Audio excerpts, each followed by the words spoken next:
அஸ்ஸலாமு அலைக்கும்.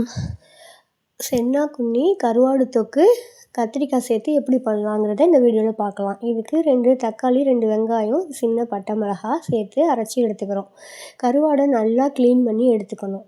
ஒரு வாணலியில் தேவையான அளவு ஆயில் ஆட் பண்ணிவிட்டு நம்ம அரைச்சி வச்சுருக்க பேஸ்ட்டை அதில் ஆட் பண்ணிக்கலாம். பூண்டு நல்லா இடித்து அதில் சேர்த்துக்கணும். தேவையான அளவு உப்பு, மஞ்சத்தூள், ஜீரகத்தூள் ஆட் பண்ணிக்கோங்க.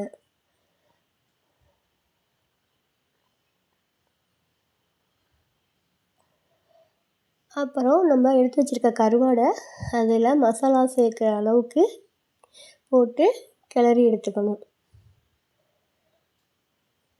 அதுக்கப்புறம் தேவையான அளவு இந்த மிக்சியில் நம்ம பேஸ்ட் அரைச்சிருக்கோம்ல அதுலேயே தண்ணி ஆட் பண்ணி இதில் சேர்த்துக்கலாம். இது நல்லா ஒரு 5 to 6 மினிட்ஸ் நல்லா கொதி வந்தோடனே வெந்த பதத்துக்கு இருக்கும் ஆஃப் லெவலில். அப்போ நம்ம கட் பண்ணி வச்சுருக்க கத்திரிக்காவை அதில் சேர்த்துக்கணும். சேர்த்ததுக்கப்புறம் ஒரு 7 to 8 மினிட்ஸ் நல்லா கொதிக்க விடுங்க. கத்திரிக்காய் வெந்துருச்சான்னு செக் பண்ணிக்கோங்க.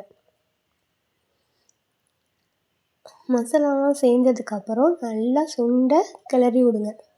இப்போ